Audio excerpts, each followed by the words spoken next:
Voilà, deuxième phase de la rencontre qui nous est proposée par l'URPS Languedoc-Roussillon. Quelle place pour la médecine libérale dans le système de santé de demain?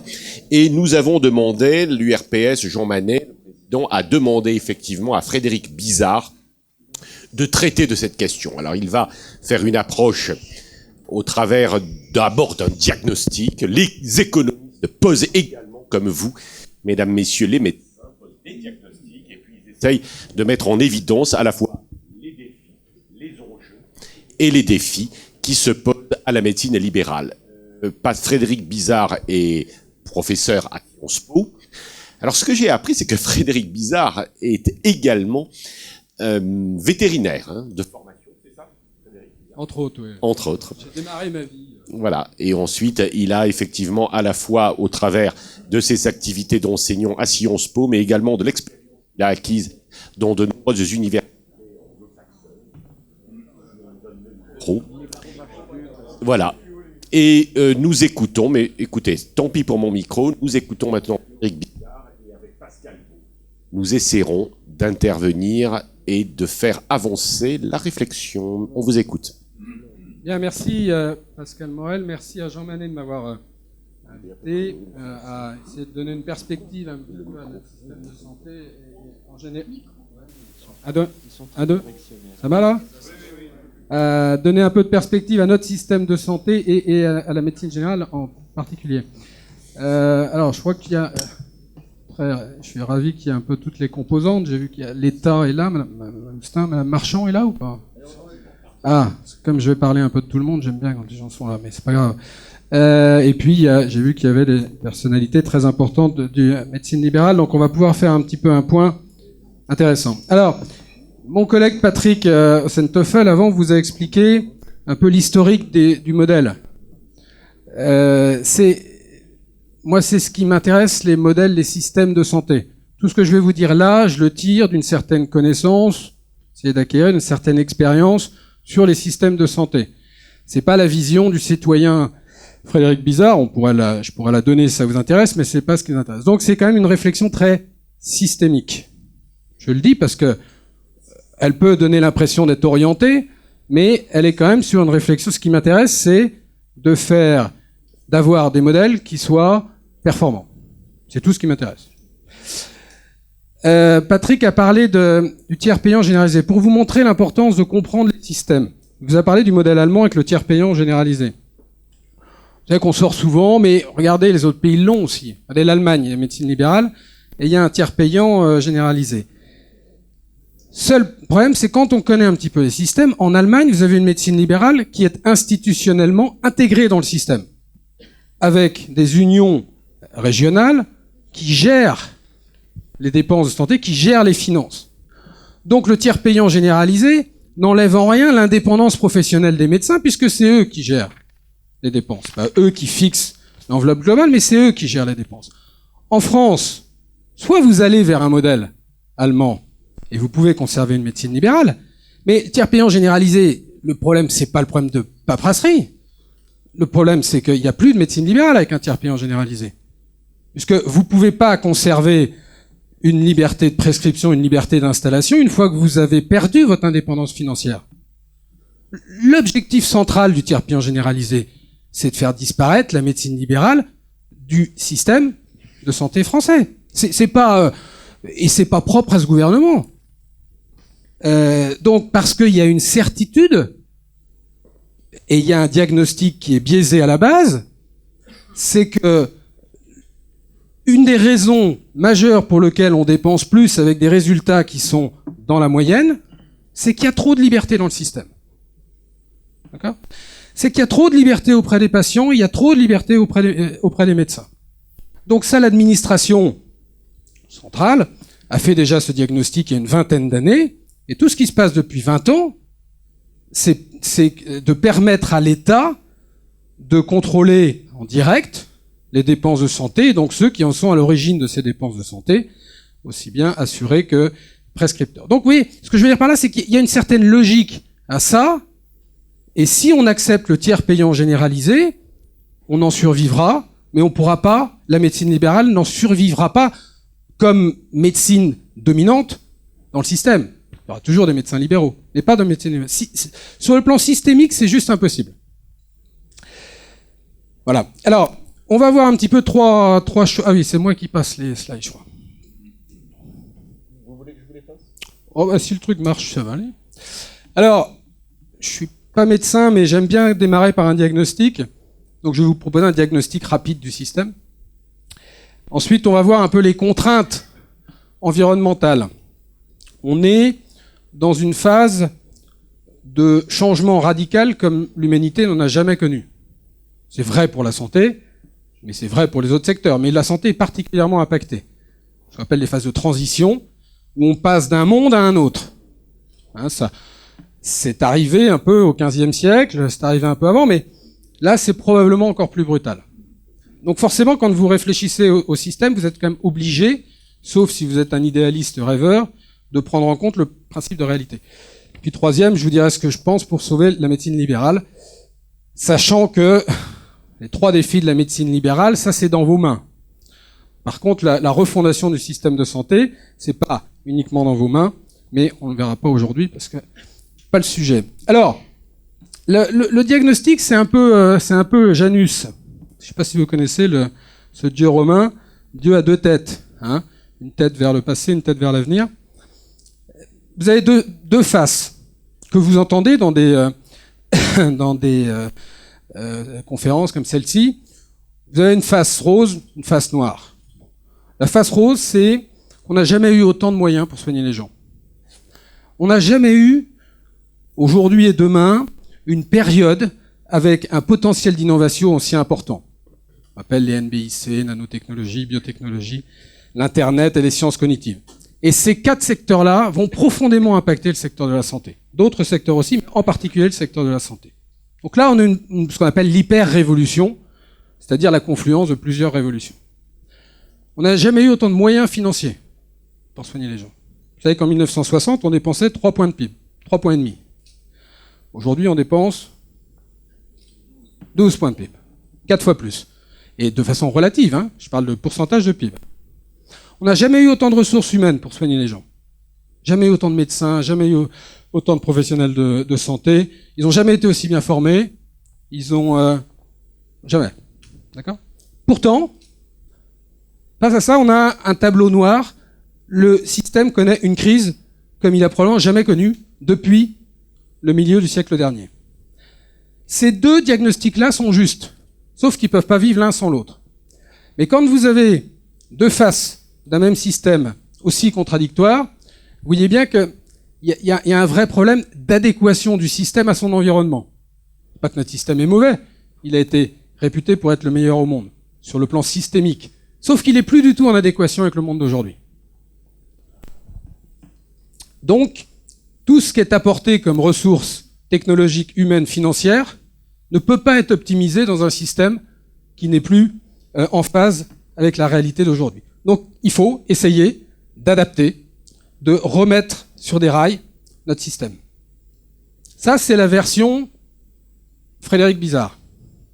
Vous avez une deuxième version qui est dit qu'il faut changer le système, qui est la version dominante.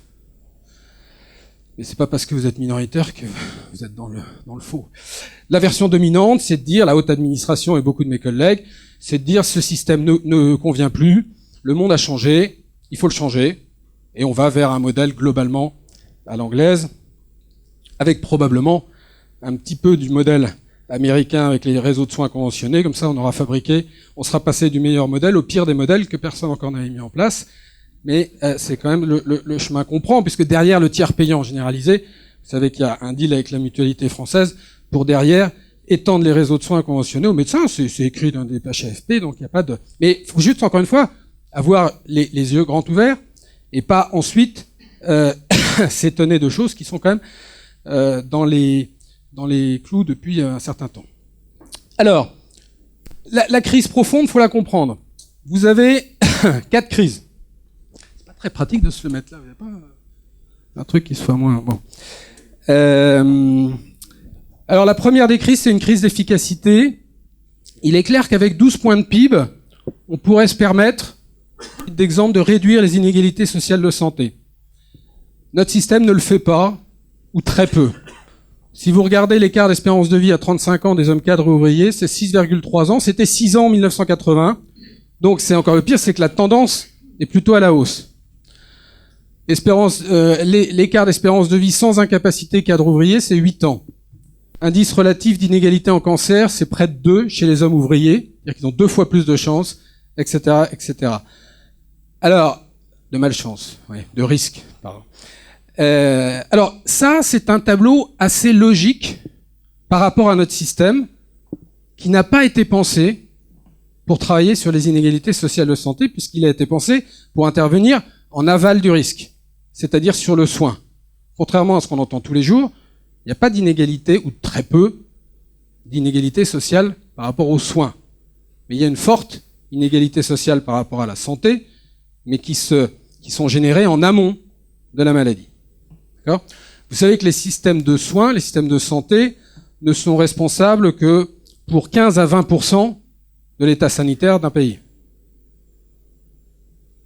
C'est pas le système de santé qui est le plus important pour maintenir les gens bien portants. Vous le savez probablement, mais c'est important de l'avoir. Alors, bon, crise de l'efficacité, pour ceux qui n'en sont pas persuadés, c'est qu'on a aussi, dans d'autres critères, type une mortalité prématurée, une des plus fortes en Europe. 1/5 des décès sont réalisés avant 65 ans, 110 000 décès sur à peu près 550 000, dont 30% de décès évitables, dont 33 000. Il suffit de prendre nos grands succès sur la politique anti-tabac pour comprendre ce phénomène-là. Je disais qu'il y avait un adolescent de 17 ans sur 3 qui fumait plus de 10 cigarettes par jour. Il n'y a pas un autre pays qui a réussi cette performance-là.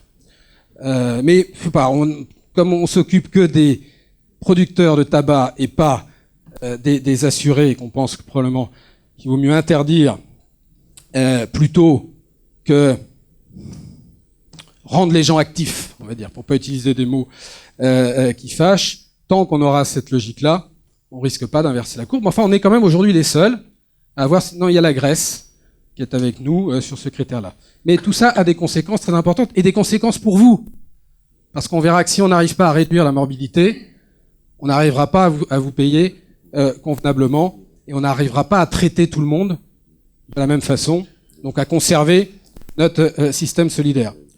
La hausse des maladies chroniques, j'y reviendrai, mais vous voyez que la France, aujourd'hui, est en 19e position dans le classement Bloomberg, qui prend 3 critères.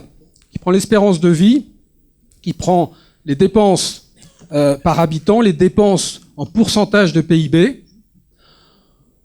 Donc, le premier critère sur lequel on est plutôt bien positionné, donc on ne peut pas dire que ce classement nous soit structurellement défavorable, et on est 19e. Un autre classement intéressant, c'est les Nations Unies ont mis en place un indice qui s'appelle l'indice de développement humain. Je ne sais pas si vous connaissez. L'idée, c'est d'essayer d'évaluer la performance des États, pas simplement sur le produit intérieur brut, mais de prendre d'autres critères, puisque le produit intérieur brut est très imparfait, mais enfin c'est le moins mauvais qu'on ait trouvé, mais il est quand même très imparfait. Et donc on a mis l'indice de développement humain, qui comprend trois catégories: la santé, l'éducation et, je rappelle, le bien vivre, la qualité de vie. On est 20e. Alors quand on voit que les politiques s'intéressent pas à la santé, c'est qu'ils doivent être en léger décalage par rapport à quand même ce qui est important et ce qui est urgent si on veut devenir une grande nation, redevenir une grande nation, au moins sur le plan de l'indice de développement humain, ce qui devrait être à notre portée. Mais aujourd'hui, on décline quand même de ce point de vue-là. Et la santé fait partie de ce déclin-là. Alors, deuxième crise, une crise financière. Donc, trou de la sécu et coup du rabot. Bon, on a... Ça, c'est assez facile à comprendre parce que, comme on n'a pas remis en adéquation notre système avec l'environnement, on a une mauvaise allocation des ressources à plusieurs niveaux. Excès des dépenses hospitalières, on y reviendra tout à l'heure, faibles dépenses ambulatoires, parce que vous êtes la variable d'ajustement dans un domaine où on sous-investit de 25 milliards d'euros, donc c'est assez intéressant, et excès des dépenses administratives. Ça, c'est purement factuel. Excès des dépenses hospitalières, on est à 20, si je compare par rapport à la moyenne de l'OCDE, comparaison n'est pas raison, mais ça donne quand même des ordres de grandeur. On est sur le premier Élément, 27 milliards de plus que la moyenne de l'OCDE, 20 milliards de moins sur les dépenses ambulatoires et 5 milliards de plus sur les dépenses administratives. Un déséquilibre structurel de l'assurance maladie depuis 1988. On n'a jamais été à l'équilibre, ou en excédent, depuis 88, ce qui doit faire 27 ans. Remarquez, on peut se dire l'État fait pas mieux, puisque l'État, ça fait 41 ans. On fête les 41e anniversaire du déficit récurrent, puisque le dernier budget à l'équilibre, c'était 1974. Autant vous dire que le politique, le déficit, c'est pas un truc qui va l'empêcher de dormir, parce que ça fait 2 générations qui vivent avec. Malheureusement pour eux, le recours à l'endettement, il est de moins en moins soutenable, parce qu'à près de 100% de dette, 100% de PIB en matière de dette, vous pouvez plus avoir un recours aussi massif à la dette, et vous êtes obligé de baisser les dépenses publiques. Ça, c'est quand même un élément qu'il faut garder en tête. Quelle que soit sa vision du système, si on veut être réaliste, vous avez quand même une contrainte financière qui est de baisser les dépenses publiques. Vous ne pouvez pas y échapper. Maintenant, le politique, il est là pour dire, moi je le maintiens ou je l'augmente dans tel secteur, je le baisse dans d'autres. Mais c'est la seule marge de manœuvre qu'il a. Mais les idées du genre, j'augmente de 5 points le financement par l'assurance maladie, parce que je considère que c'est le meilleur des systèmes, on peut en discuter, mais c'est juste pas réaliste. Donc ça, c'est quand même une contrainte qui est une contrainte forte. Mais quand on est à 12 points de PIB, de mon point de vue, 12 points de PIB, c'est pas trop en valeur absolue. Le problème, c'est l'allocation des ressources, et c'est une mauvaise utilisation des ressources. Mais vous pouvez très bien avoir des externalités, ce qu'on appelle, c'est-à-dire des effets sur le système économique en général, et sur le système social, qui justifient largement de dépenser 12 points de PIB. Une maîtrise des dépenses, donc, au rabot depuis 10 ans, mais on est au bout du bout. Bon, on le sait, l'État n'a qu'une vision comptable, puisqu'il n'y a pas de vision stratégique sur le secteur, donc il rabote, au fur et à mesure. Sauf que, le système du rabot, ça marche d'autant plus quand il y a du gras, sauf que là, on est clairement sur ce qui vous concerne, la valorisation des actes, sur un certain nombre de choses aussi à l'hôpital, parce qu'on en est à réduire. Alors, il faut réduire la capacité hospitalière, mais plutôt que de réduire la capacité hospitalière, on réduit les systèmes informatiques et on réduit la lingerie, mais on garde par contre tous les lits. Vous voyez, c'est ça quand on a une vision court-termiste et comptable. Donc forcément, c'est pas comme ça qu'on règle les problèmes. Donc il y a une vraie crise financière. Vous avez en rouge l'assurance maladie et en bleu la sécurité sociale depuis 1988. Donc vous voyez que même en période de forte croissance, fin des années 90, l'assurance maladie n'a jamais été à l'équilibre. Et alors fait, on va dire intéressant ou interloquant, c'est qu'aujourd'hui, là vous avez 2015. Vous voyez qu'en rouge, vous avez l'assurance maladie, on était à 6 milliards sur 10 milliards de déficit. L'assurance maladie représente aujourd'hui 60% du déficit de la sécurité sociale, et vous voyez que les deux courbes convergent, donc bientôt 100%. Donc pour le politique, il se dit, j'ai un secteur sur lequel il faut que j'agisse, c'est l'assurance maladie, d'où donc vous êtes dans la ligne de mire dès qu'il y a des économies à trouver.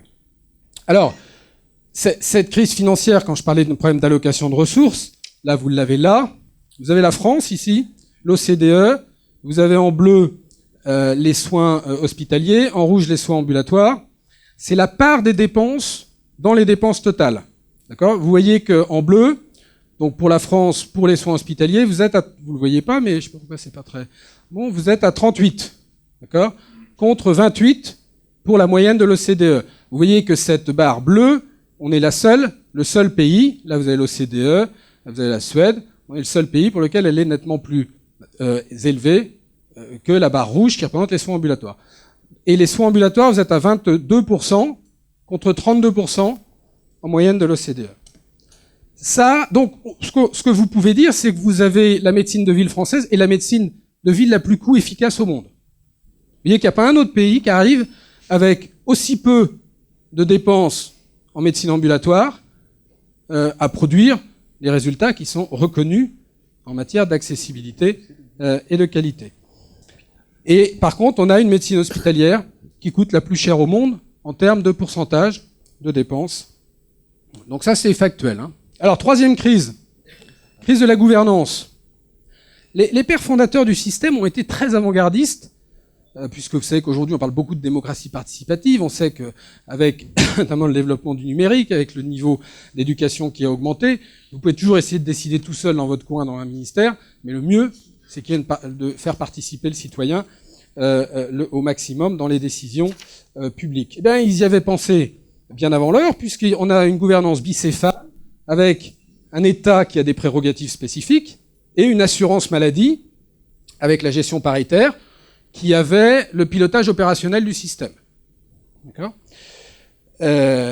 Aujourd'hui, on a laissé mourir, enfin, au cours du temps, pourquoi est-ce qu'on avait pris les partenaires sociaux ? Parce que l'assurance maladie était avant tout, l'assurance maladie dédiée aux salariés.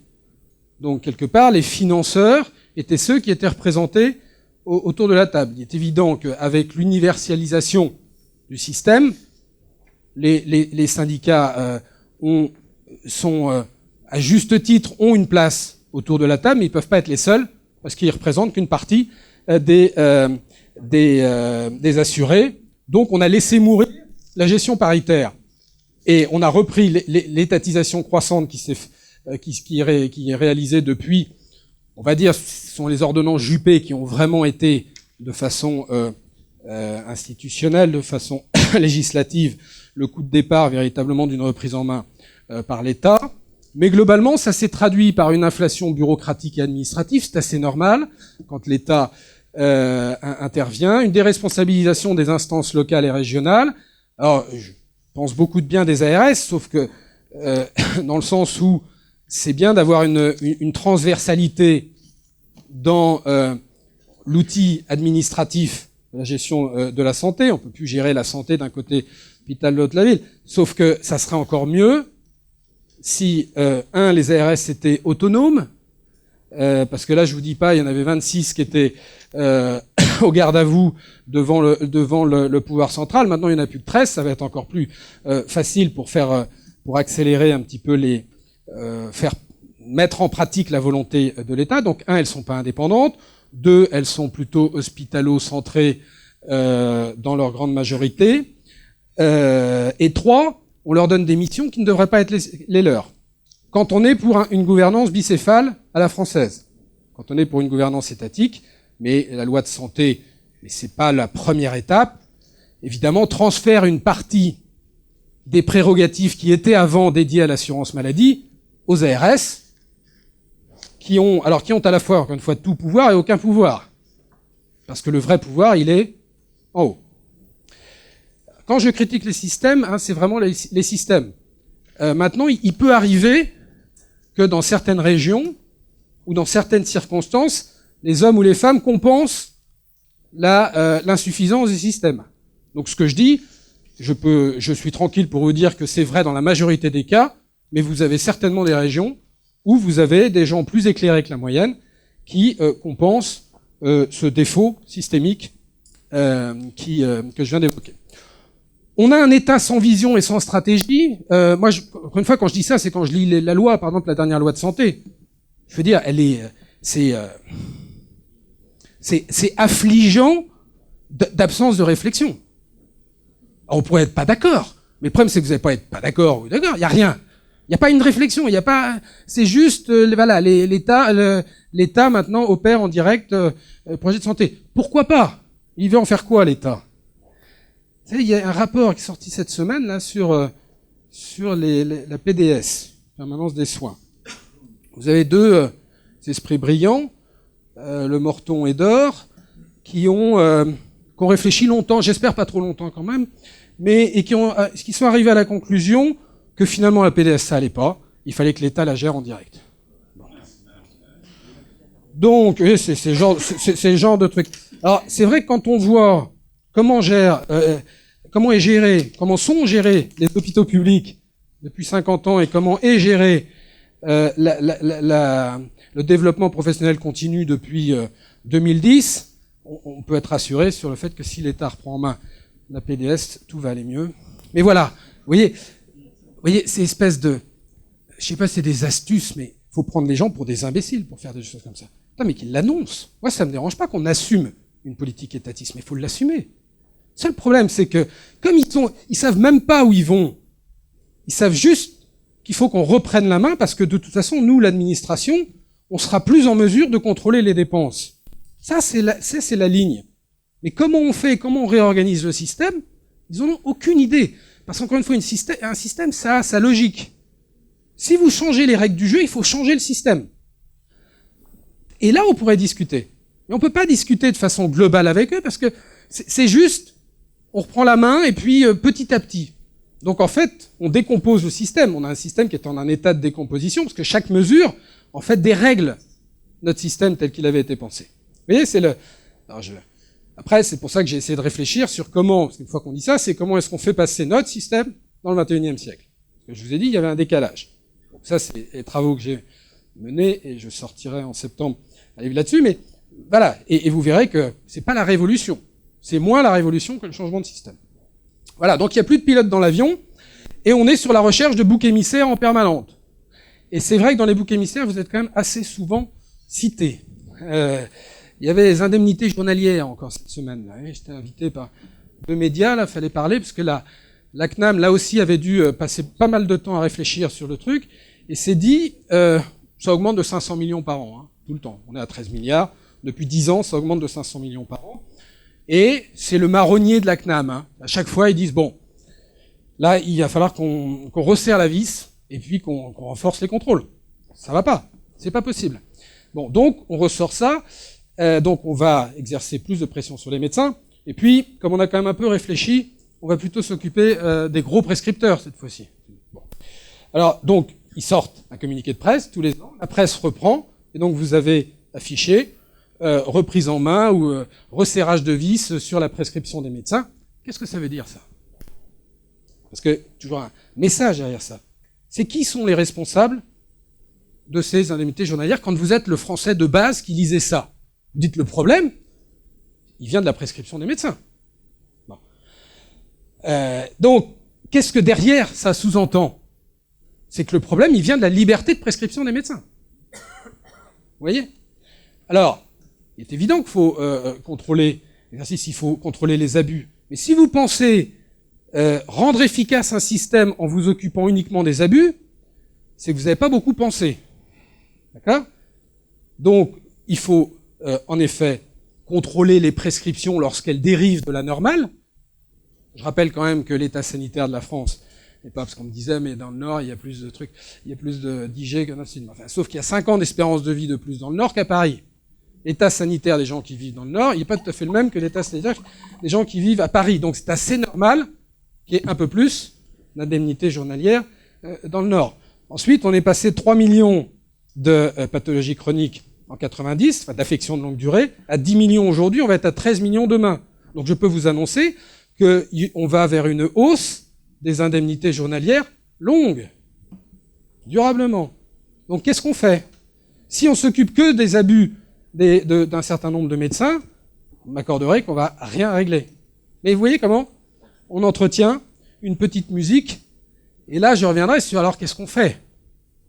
Parce que quand on laisse cette petite musique agir, hein, là c'est la liberté de prescription, ici c'est la liberté d'installation, et puis là-bas c'est la liberté d'honoraire. Donc vous êtes encerclé par une petite musique de l'administration au sens large, et du pouvoir politique en particulier. Qui est assez... pas qu'elle aime pas la médecine libérale, hein, c'est qu'elle est assez sincèrement convaincue du bien fondé de ses actions. C'est ça qui est plus grave. Alors, donc la dernière crise, c'est la crise de confiance. Ça vient un petit peu en plus des 3 premières crises, mais c'est particulièrement gênant dans notre système, beaucoup moins gênant dans un système étatisé où tout est contrôlé, c'est qu'on ait un système qui est basé sur la relation contractuelle, sur la relation partenariale entre l'État et l'assurance maladie, entre l'assurance maladie et les médecins, entre l'État et l'industrie pharmaceutique, etc., etc. D'accord ? C'est ce qui en fait à la fois la beauté du système et la complexité du système pour quelqu'un qui regarde ça un petit peu de loin. Donc ce sont des équilibres à trouver qui ne sont pas toujours évidents. Mais comme plus personne ne se fait confiance, et qu'en fait vous êtes toujours sur un jeu de rapport de force entre l'État et un autre acteur, où l'État finit toujours par gagner, in fine, mais toujours en étant un peu plus décrédibilisé et un peu plus haï, on est arrivé, et ça c'est depuis une petite décennie, on est arrivé à un système, encore une fois, de défiance, et un cercle vicieux de défiance. Donc le système est bloqué, puisqu'il ne fonctionne que par la relation contractuelle. Il suffit de voir votre difficulté à contracter aujourd'hui avec l'assurance maladie, la difficulté pour les industriels à contracter avec l'État, etc., pour la difficulté de tout le monde.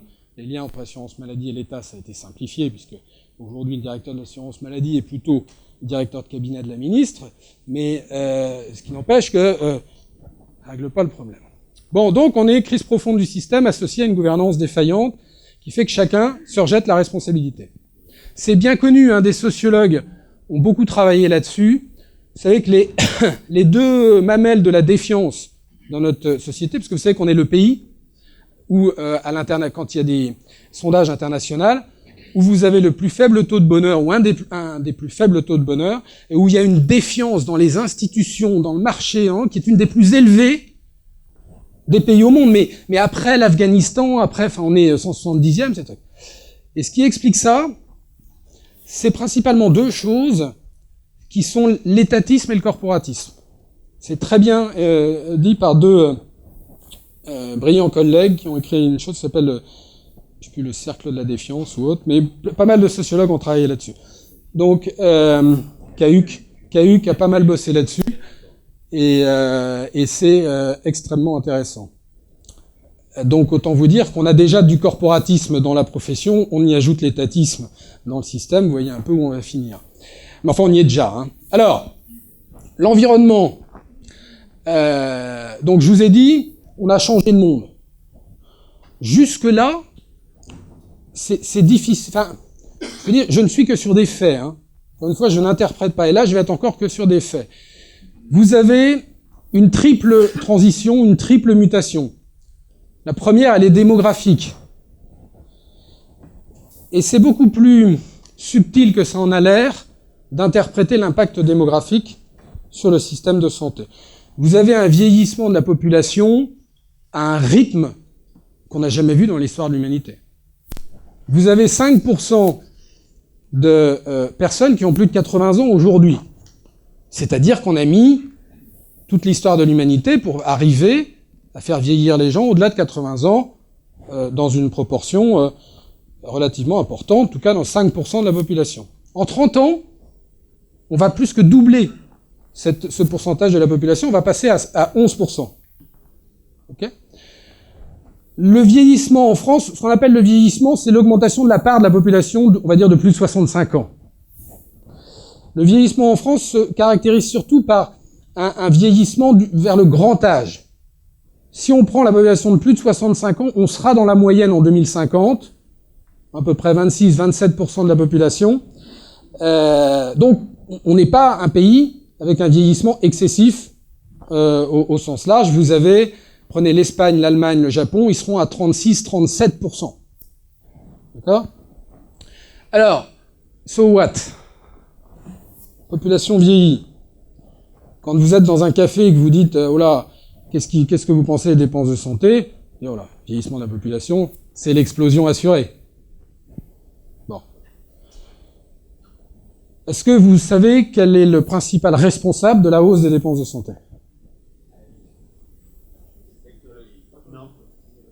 Pathologie chronique, technologie, prévention. Non, la hausse des dépenses de santé. Ben, oui, la technologie, c'est l'innovation. C'est ce qu'on appelle la pratique des soins qui se découpe en trois choses. Je vous explique ça parce que c'est intéressant de le comprendre pour éviter d'aller, et c'est un peu contre-intuitif. C'est la pratique des soins, c'est quoi ? C'est les habitudes et les comportements des médecins, c'est les habitudes et les comportements des assurés. Là, on a longtemps cru qu'il y avait que l'offre qui était responsable, mais il y a aussi la demande. Et puis, c'est une troisième, parce que ces habitudes et ces comportements, ils sont très largement dépendants de l'innovation. S'il n'y a pas d'innovation, il n'y a pas de hausse des dépenses de santé. Si j'ai 3 millions de gens qui souffrent d'Alzheimer, mais que je ne sais pas comment soigner Alzheimer, je peux en avoir 5, ça ne va pas augmenter mes dépenses de santé. Ça va augmenter mes dépenses sociales, mais ça va pas augmenter mes dépenses de soins, de traitement. Donc, même si vous avez ce qu'on appelle une demande révélée, c'est-à-dire que plus je vais avoir de gens âgés, une fois que je sais comment les traiter, ça va augmenter mes dépenses, mais c'est important. Le point déclenchant des dépenses de santé, c'est l'innovation. De 92 à 2000, on a fait une étude un peu approfondie sur les déterminants de la hausse des dépenses de santé.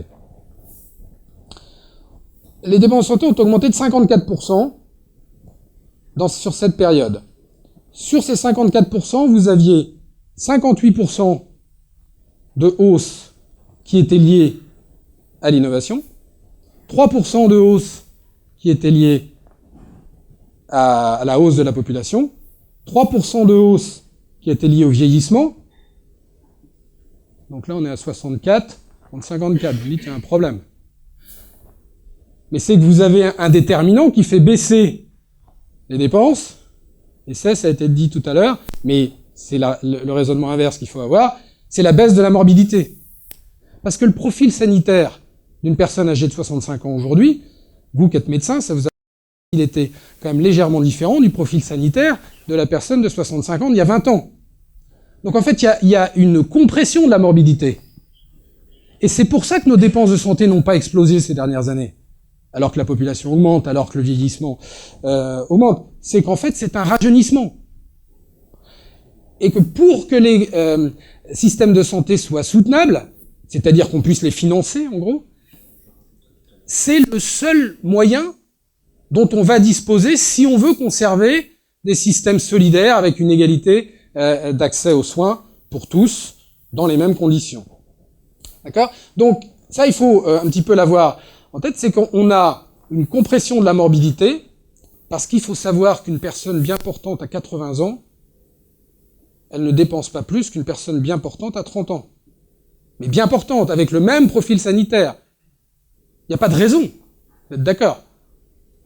Donc ce qu'il faut, c'est qu'il y ait un maximum de gens de 80 ans qui soient bien portantes. Et là, ce qu'on vous a jamais demandé de faire, c'est qu'on va avoir besoin de vous. Parce que si on vous concentre toute votre activité, votre financement sur la prise en charge des soins, on va pas y arriver. Donc on va dégrader vos conditions de travail, on va pas être capable de vous financer éternellement. Alors, donc ça c'est la transition démographique. La transition épidémiologique, donc ça a été dit, on est passé, et ça c'est un changement du modèle médical. Pas vous que je vais le dire, mais enfin, c'est quand même pas ni superflu ni marginal. C'est quand même central, le nouveau modèle de santé, il tient compte d'un modèle chronique. Bon, en termes de prise en charge, j'entends. Il y a d'autres éléments à prendre en compte. Bon, les chiffres rapidement, nombre de personnes en ALD, donc ça je vous l'ai dit, on est passé de 3,490 à 9,70 en 2012, on est à plus de 10 aujourd'hui, et 13 en 2025. Dépenses en euros par personne ALD, donc on a une forte augmentation des volumes, une forte augmentation des coûts, puisqu'on est passé de 7 000 à 9 200, et on va être à 11 000 en 2025. Les dépenses de santé, si vous voulez avoir des repères un peu faciles à retenir, c'est la CSBM, qu'on appelle la consommation de soins et biens médicaux, hein, on va la mettre, c'est 150 milliards. Okay ? Aujourd'hui, vous avez 100 milliards qui sont sur les ALD, vous avez 30 milliards qui sont sur ce qu'on appelle les hospitalisations ponctuelles, puis vous avez 20 milliards sur les soins courants. Voilà. Et nos chers hauts fonctionnaires, qui réfléchissent beaucoup, en fait, ce qui les tracasse, c'est finalement ça. C'est les soins courants. Vous voyez ? C'est ça. Bon. Tout est orienté sur les soins courants. Mais ça, c'est une parenthèse. Mais juste quand même, il faut avoir ces ordres de grandeur-là. 100 milliards, c'est-à-dire 2 tiers, hein, sur les ALD, sur les choses. Bon. Donc, vous voyez bien que l'enjeu, en matière de maîtrise des dépenses, il est double. Je vous ai expliqué que si on veut rendre les systèmes soutenables, il fallait qu'on investisse sur le maintien en bonne santé des gens. C'est pas un idéal, c'est purement économique. Et si on veut être capable de continuer à financer les soins aussi, il faut qu'on améliore la productivité sur les ALD, parce que sinon j'ai quand même tout mon stock, excusez-moi l'expression, de patients ALD et qui augmente, qui risque d'être vacillant en matière de prise en charge si je n'optimise pas ce segment-là. Alors, en termes de... Donc ça, c'est la concentration des dépenses sur, finalement, de moins en moins de personnes. Hein, en 2012, j'avais 15% des dépenses qui... Non, pardon, 65% des dépenses reposent sur donc 15% des assurés. En 2025, j'ai 80% des dépenses qui reposent sur 20. Mais si j'affine ça, dans ces 65-15, j'ai en fait plus de 50% des dépenses qui reposent sur 5% des assurés. Ça, c'est absolument tragique comme évolution sur un plan économique. Parce qu'en fait, je concentre de plus en plus mes ressources sur de moins en moins d'assurés. Or, comme j'ai une très forte progression des coûts, on va dire structurels liés à l'innovation, pour prendre en charge ces assurés, et donc j'ai une forte concentration sur eux, donc j'ai de moins en moins de ressources pour essayer de limiter les flux d'entrée dans les ALD. Alors qu'est-ce qui se passe si on ne change pas le logiciel?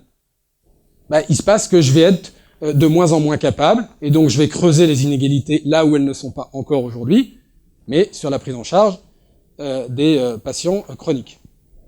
Donc ça, c'est ce qui est en train de se réaliser cas un cas, et qui continuera si on n'inverse pas si on change pas le logiciel. Alors la troisième transition, on en entend souvent parler, je vous en ai dit 2 mots, c'est l'hyper-révolution des NBIC, mais il faut regarder derrière ça un peu ce qu'il y a. Derrière les nanotechnologies, c'est l'infiniment petit, c'est que vous passez d'un système que j'appelle mainframe à un modèle ambulatoire et domestique. Mainframe, c'est l'ordinateur central d'il y a 50 ans. Quand vous vouliez avoir accès à l'outil informatique, vous alliez quelque part en ville, puis vous aviez des ingénieurs qui vous faisaient les opérations dont vous avez besoin. 50 ans ou un peu plus. Bon, on était sur un modèle mainframe. Aujourd'hui, je fais avec ça des milliards de choses de plus que je faisais avec un modèle. En santé, c'est pareil. D'accord ? Je vais de plus en plus vers un modèle qui va être ce qu'on appelle ambulatoire, mais mobile, qui va permettre à l'individu de faire de plus en plus de choses. Les biotechnologies, c'est une prise en charge de plus en plus tôt et ciblée. Hein, c'est tout ce qui est lié notamment au génomique. Et tout ça, c'est une excellente chose, parce que je vous ai dit que ce que je voulais, c'est intervenir le plus tôt possible et avant le risque, si possible, et les biotechnologies doivent m'y aider. L'informatique, c'est la révolution numérique dans laquelle on doit être un des pays développés les plus en retard dans ce domaine-là, mais comme c'est l'État qui l'a géré en direct, on n'est pas très étonné, mais enfin en tout cas, je crois qu'il y en a qui connaissent bien le DMP, mais en tout cas, c'est juste hallucinant. Hein. Quand vous allez dans un CHU aujourd'hui, qui est le modèle d'excellence de la santé française, mais je vous assure, moi j'amène personne qui connaît un peu le numérique ou l'informatique. Quand vous voyez cette concentration de gens brillants, de dépenses importantes et de haute technologie, là vous voyez véritablement les dysfonctionnements d'un système. Donc c'est pas un problème de ressources, donc c'est un problème au-dessus de gouvernance. C'est qu'il y a un truc qui va pas. C'est pas homme dépendant. Et on voit bien notre retard sur l'informatique hospitalière et sur le numérique est juste l'illustration de notre problème de gouvernance dans le système. Et c'est pas lié à un pouvoir politique ou un machin, c'est bien un problème de système qui est plus adapté. Bon, donc on passe, ça c'est des choses qu'il faut avoir en tête, hein, c'est-à-dire d'une médecine réactive et une médecine proactive. Il y en a un qui a bien conceptualisé ça en parlant d'une médecine 4P, prédictive, préemptive, personnalisée et participative. D'accord ? Je pensais tout à l'heure sur une chose sur la médecine personnalisée, parce que vous savez, c'est un peu comme le tiers payant généralisé, on va venir sur le défi organisationnel. Il est aujourd'hui plutôt de bon ton et politiquement correct de dire colloque singulier, non, ça c'est la médecine à papa, le lien direct médecin-patient, maintenant on passe d'un lien entre patient-structure, c'est fini, quoi. Alors, c'est quand même un petit peu, je dirais, quand vous allez, médecine personnalisée, c'est tout ce que va permettre un certain nombre d'innovations, et je crois que personne ne remet en cause ce concept. Donc, vous voyez bien que dans une médecine personnalisée, il n'a jamais été aussi important d'avoir un colloque singulier. Sauf que là aussi, c'est pas le colloque singulier du XXe siècle sur un temps court, c'est le colloque singulier du XXIe siècle sur un temps très long. Vous pouvez être en colloque singulier pendant 20 ans avec un patient diabétique. Forcément, ça change un petit peu la façon de gérer ce colloque singulier. Donc ces trois transitions, elles sont tellement puissantes que, et là c'est une interprétation de Frédéric Bizard, que vous pouvez ne pas partager, qu'on est dans un processus, ce qu'on appelle un processus darwinien. C'est-à-dire tu t'adaptes ou tu meurs.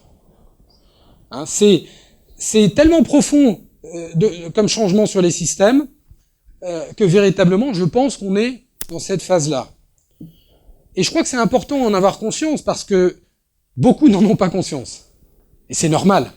Je veux dire, quand vous êtes médecin, vous êtes infirmière, vous êtes sage-femme, c'est pas votre boulot que de penser si les systèmes doivent... Mais je crois que c'est quand même important de bien voir ça. Et quand je dis, c'est Frédéric Bizard sur, on va dire, le terme darwinien, mais c'est pas Frédéric Bizard sur le fait que le monde a changé et que si vous ne vous adaptez pas, quand je dis vous, c'est la médecine libérale que vous représentez, il n'y a pas de raison que vous restiez dans le système durablement. Il y a un économiste qui a pas mal travaillé là-dessus, qui est Joseph Schumpeter, qui parle de destruction créatrice. Une des parties, l'innovation, c'est formidable, mais ça a une conséquence, c'est qu'en général, ça substitue à un modèle, à un produit, à une façon de travailler, et ça entraîne derrière elle souvent un certain nombre de destructions. Eh bien, on est un peu dans une phase de destruction créatrice, mais qui n'est pas du tout désespérante. Elle est pleine d'espoir. Je vous ai dit qu'il y avait un tableau rose qui nous attendait si on arrivait à adapter notre modèle. Nous mourrons guéris, hein, vous nous confirmez, docteur? Non, on mourra si on ne s'adapte pas. Mais voilà. Alors, Encore quelques minutes. Bon, je vais accélérer. Alors, je vais quand même faire les trois défis. Bon, point sur la démographie médicale. Je crois que ça a été dit. Alors, j'entends souvent, j'ai encore entendu ce matin baisse de la démographie médicale. Ça, je sais pas où les gens voient qu'il y a moins de médecins, qu'il y a un manque de médecins. On va voir, je sais pas où les gens voient un certain nombre de choses, mais il n'y a pas on n'a jamais eu autant de médecins. Et en 2020, il y en aura 198 000, donc une densité un peu plus faible. On va venir sur une densité un peu plus faible puisque la population augmente et que mon nombre de médecins n'augmente pas. Mais on sait qu'après, cette courbe, elle repart à la hausse puisque le numerus clausus a été augmenté. Bon, ce qu'on voit là, c'est que vous avez une part des médecins généralistes qui diminue, qui passe de 48 à 43%, parce qu'en gros, vous avez 10 000 médecins généralistes de moins de 2007 à 2020 et 11 000 médecins spécialistes de plus. Bon, on pourrait commenter, mais on n'a pas le temps. Vieillissement important, on l'a vu, féminisation croissante, qui est plus vrai, hein, on parlait hier soir sur le terrain que dans les instances représentatives, et je pense que au moins dans le Conseil de l'Ordre, c'est une vraie erreur, déjà qu'il n'a plus beaucoup de crédibilité, mais si en plus il ne représente pas la moitié de ces choses, je pense que c'est une vraie question. Alors qu'il n'a jamais eu un rôle normalement aussi important. On y reviendra, le Conseil de l'Ordre. Afflux de médecins diplômés étrangers, bon, tout ça nécessiterait un peu. Alors, pas de risque de pénurie à moyen et long terme, mais il y a un enjeu dans la répartition géographique, un enjeu dans la répartition entre spécialités, et un enjeu dans le temps médical disponible. Il suffit pas d'avoir des médecins, encore faut-il les utiliser à bon escient. Bon, on n'a pas le temps de voir ça. Alors, parler des différents pièges dans lesquels vous ne pouvez rien, mais en tout cas dans lesquels on vous met, il y a celui de l'extension des zones sous-dotées. Je travaille pour des gouvernements étrangers de pays émergents. Quand j'entends parler de déserts médicaux en France, quand vous êtes dans un pays où vous avez moins d'un médecin pour 1000 habitants et où on en a 3, ça vous fait toujours sourire, mais allez, parlons de zones sous-dotées. Il y a deux choses qui sont vraies. Mais avant tout, hein, c'est une manipulation ou une utilisation politique de quelque chose qui est en partie vrai pour remettre en cause la médecine libérale. C'est pas être parano que de penser ça, c'est une simple chose. Donc vous avez deux sources de zones sous-dotées. Il y a les zones urbaines sensibles et les zones rurales, c'est quand même 5 millions de personnes. Quand je dis zone rurale, c'est vraiment les zones rurales reculées, dans lesquelles vous n'avez plus de services publics, et il y a un problème d'attractivité de ces territoires-là. D'accord? Et puis l'école, et puis vous avez depuis quelques années en tout cas, une difficulté à conserver les cabinets médicaux et à conserver les implantations, parce que quand on parle d'une ville comme Paris, on ne peut pas parler de déserts médicaux en termes d'accessibilité. Mais ce qui est vrai, c'est que vous n'arrivez plus à trouver très souvent de remplaçants à la génération qui part. Pourquoi ? C'est un problème principalement de modèle économique. Donc, il y a ces deux phénomènes-là qui font dire, j'entendais tout à l'heure la responsable de l'ARS qui disait moindre attractivité de la médecine libérale et moindre offre de la médecine libérale. Mais il y a quand même une chose, ou alors il y a un truc qui me manque, mais on est dans une phase normalement, pas encore, mais on va y rentrer, de déshospitalisation. Et Ossenthofen nous a expliqué qu'historiquement, en France, on est parti d'une médecine libérale à 99%, puis on a été vers une médecine salariée avec le développement des hôpitaux.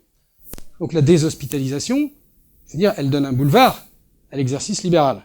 Si on veut un système qui soit coût efficace. Hein, là, je parle en termes de raisonnement, mais donc, au moins qu'on ne dise pas, finalement, comme si c'était une logique normale, on va vers un exercice libéral qui se rétrécit. Non, c'est pas la tendance de fond qui devrait avoir. C'est ce qu'on observe, on va le voir. On va pas le voir là, tiens, il me semblait que j'avais un truc. Il y a un truc que je voulais vous montrer. Oui, c'est ce qu'on observe là, puisque vous avez un pourcentage d'exercice libéral de 48% en 2007, qui est de 44% en 2020. Mais vous avez une ligne qui est intéressante, c'est l'exercice mixte. Parce que la déshospitalisation du système, moi je préfère parler de virage ambulatoire, mais comme il n'y a pas d'hospitaliers beaucoup, ça dépend quelle salle je suis. Mais avec les hospitaliers, je parle pas de déshospitalisation, je parle de virage ambulatoire. Mais normalement, vous avez une ligne qui va fortement augmenter, c'est l'exercice mixte. Et d'ailleurs, vous voyez qu'elle augmente, 9,7 à 11,6%, parce que vous allez avoir de plus en plus, et c'est vrai aussi dans les regroupements qu'on va voir dans les villes, de médecins qui vont choisir un exercice mixte, y compris d'infirmières qui vont choisir un exercice mixte. Bon, on le voit, mais c'est assez faible. La logique voudrait, encore une fois, un fort développement de l'exercice mixte, un maintien ou une hausse de l'exercice libéral pur, et une baisse de l'exercice salarié. 42%, alors que là, il augmente, il passe de 42% à 45%. Encore une fois, en fonction de l'évolution de l'organisation des soins. Si on va vers un modèle avec une réflexion d'optimisation économique.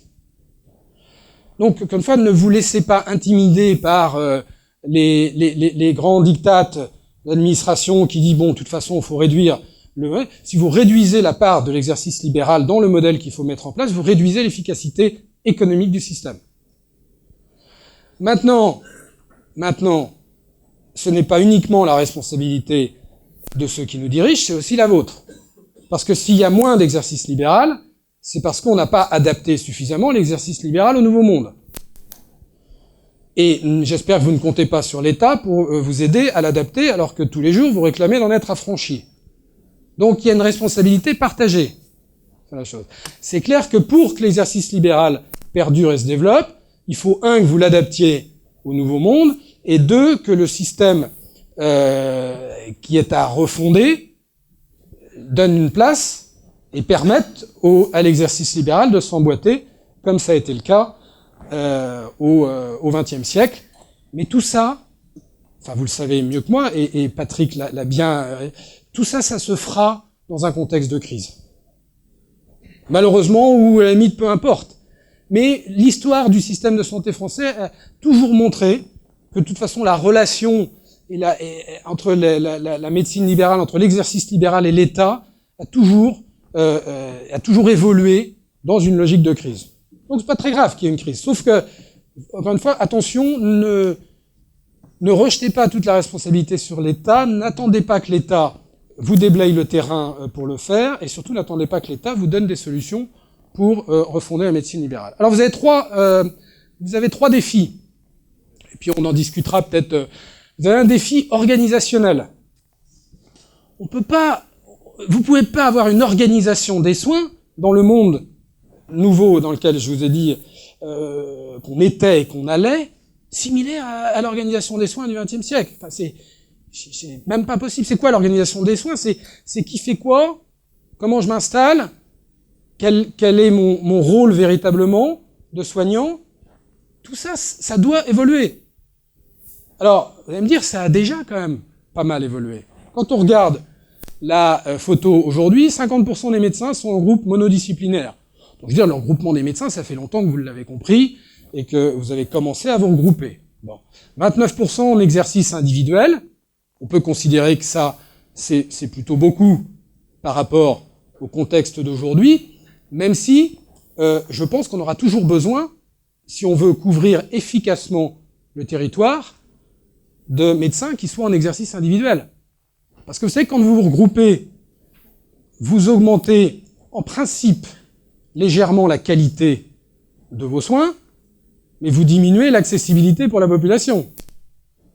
Parce que si j'ai 10 médecins qui se regroupent dans un même endroit sur un rayon de 50 km², c'est quand même plus compliqué, et dans les campagnes ça compte, pour les gens d'aller à cet endroit-là s'ils habitent à l'autre côté, que si j'ai 10 médecins de répartis sur tout le territoire.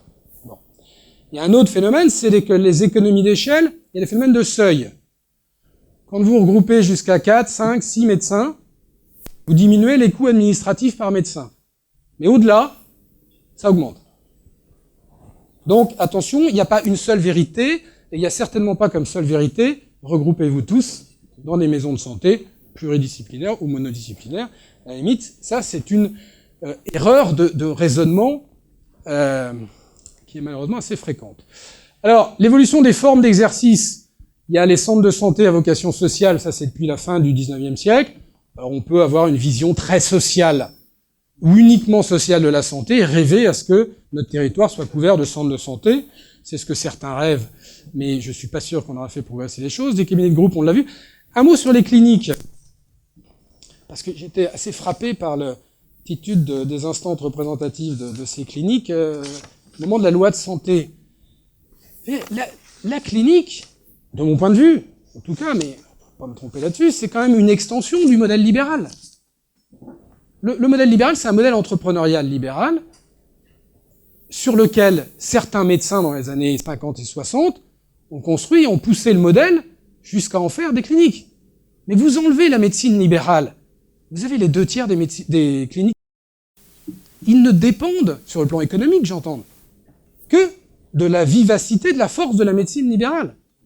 Donc quand je vois l'instance représentative aller négocier dans votre dos et aller essayer de trouver un accord qui ne peut qu'affaiblir la médecine libérale, plutôt que d'utiliser ça en levier pour se mettre avec la médecine libérale et bloquer des mesures néfastes, comme ce sont pas, je considère que les gens sont intelligents, comme ce sont pas des abrutis, vous voyez que les erreurs de raisonnement conduisent quelquefois quand même des erreurs tout court, et des erreurs qui coûtent cher.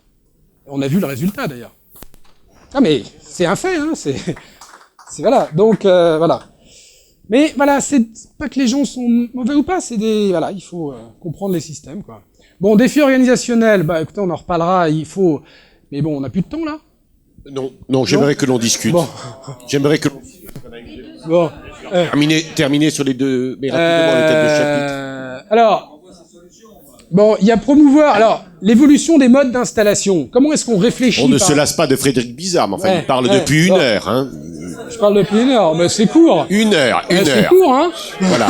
Nous avions négocié à la moitié du temps, mais c'est pas grave. Vous êtes privé de déjeuner, point. Moi, je vais vous donner un peu la façon de... Je vais pas vous apporter, parce que c'est à vous de les trouver, hein, je vous rappelle les solutions. Vous êtes dans un modèle libéral, vous les avez. Mais juste quand même une méthode de raisonnement, si je peux juste me permettre.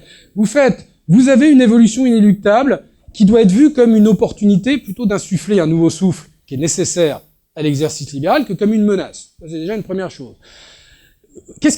À quoi est-ce qu'il faut répondre? Vous avez une complexité croissante de la médecine, qui veut dire que la médecine à la grand-papa, où je vous demande juste de respecter le code de déontologie, c'est plus possible. Les patients, les usagers vous demandent autre chose. Alors, c'est pas pour ça que vous avez une obligation de résultat, hein, parce que la médecine n'est pas une science exacte, mais vous avez un peu plus qu'une obligation de moyens et de respect déontologique. C'est comme ça. Peut-être que vous trouvez ça regrettable, mais il faut le savoir. Vous avez 100 milliards d'euros qui sont mis sur un groupe de patients que j'aimerais continuer à soigner de façon égale pour tous, et avec les meilleures technologies. Donc, il faut que vous m'aidiez à coordonner les parcours et à faire en sorte que je n'ai aucune gabegie dans ces parcours. Aujourd'hui, on en est à l'état 0 de tout ça. Bon. Mais ça, forcément, votre rôle là-dedans est essentiel. Alors, ceux qui me liront en quelques mois, vous verrez, mais il y a des solutions, mais elles vont pas tomber du ciel. Et ça, elles sont pas dans vos mains. Mais par contre, dans ces solutions, je vous mets comme coordinateur de ces parcours et j'organise le système de façon à privilégier plutôt l'ambulatoire, ça tout le monde est à peu près d'accord, sauf qu'on fait exactement l'inverse, puisque si vous regardez la loi santé, il n'y a pas plus hospitalo-centré que la loi centrée, que la loi de santé. Bon, donc, votre rôle va être de coordonner les soins. Coordonner, c'est quoi? C'est coordonner médicalement les soins. Je vous mets un petit contrat thérapeutique avec vos patients aussi, parce que je veux que les deux soient bien responsabilisés, parce que le truc où il n'y a que le médecin qui bosse, c'est fini, ça. Si vous ne faites pas bosser les patients, vous allez créer une inégalité très forte, parce que ceux qui sont éduqués, ils vont se débrouiller, mais ceux qui ne le sont pas, ils vont avoir une qualité de vie déficiente. Bon. Mais il faut que vos structures soient adaptées pour coordonner. Alors ça ne veut pas dire forcément des maisons de santé. Enfin, il y a quand même, et là c'est un cahier des charges que l'État doit définir, pour permettre à une structure qui remplit son cahier des charges des centres de coordination des patients. Alors quand je suis médecin généraliste, je suis centre de coordination de patients plutôt chroniques, mais plutôt stabilisés dans une deuxième phase, et puis quand je suis spécialiste, je suis coordinateur de patients dans une phase plutôt aiguë de sa maladie chronique. C'est comme ça paraît assez logique, mais vous voyez qu'on peut faire un certain nombre de choses. Bon, mais donc, il faut vous voyez que dans la réflexion, avant de savoir si j'appelle ça une MSP ou un pôle ou un machin, il faut savoir à quoi ça va servir. Et pour ça, il faut bien comprendre l'évolution quand même des missions. Bon. Voilà. Il n'y a pas de forme d'installation supérieure dans l'absolu. D'abord, il n'y a pas un territoire qui se ressemble. Donc moi, je veux bien qu'on décide ensemble de 3 modes d'installation, mais je préférerais qu'on laisse le libre choix au médecin, à partir du moment où il est bien informé, bien éclairé de tout ce qui existe, d'être maître de son projet médical, avec, pour le coup, la régulation des ARS qui est là pour s'assurer que les règles du jeu soient respectées, mais qui soit libre dans son projet médical de le mettre en place sous la forme qu'il pense la mieux adaptée. Sinon, ça sert à rien de former 12 ans les médecins et de prendre des gens qui sont normalement ultra compétents. Mais surtout, j'aurais quelque chose de plus adapté localement. Alors, deuxième défi, le défi de la gouvernance. Mais alors là, il y a ce mouvement d'étatisation en marche, mené à son terme, est quand même destiné à affaiblir cette indépendance professionnelle qui vous caractérise. Ça, vous le saviez. Alors, il y a 2 niveaux d'évolution de la gouvernance.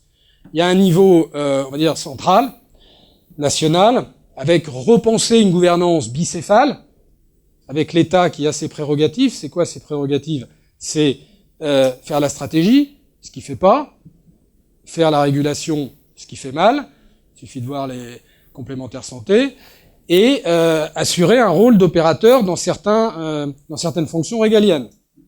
Ouais, je pense que l'État doit en effet s'occuper de la sécurité sanitaire, par exemple. Bon. Et puis vous avez une gouvernance, donc une gouvernance politique représentative, on va dire. Puis vous avez une gouvernance politique, on va dire participative, ce qu'était la gestion paritaire, qui s'occupe de la gestion opérationnelle du système. C'est ça qu'il faut repenser. Mais ça, je reviendrai dans la conclusion, c'est pas entièrement entre vos mains. Ce qui est entre vos mains, c'est la gouvernance de la médecine libérale. Parce que aujourd'hui, votre gouvernance, elle est centrée sur la déontologie, pour les raisons que j'ai évoquées. Et c'était justifié. Il y a tellement peu de moyens diagnostiques et de traitement qu'on n'allait pas non plus vous être derrière vous pour vos pratiques. Par contre, le niveau d'exigence sur la déontologie était important. Bon.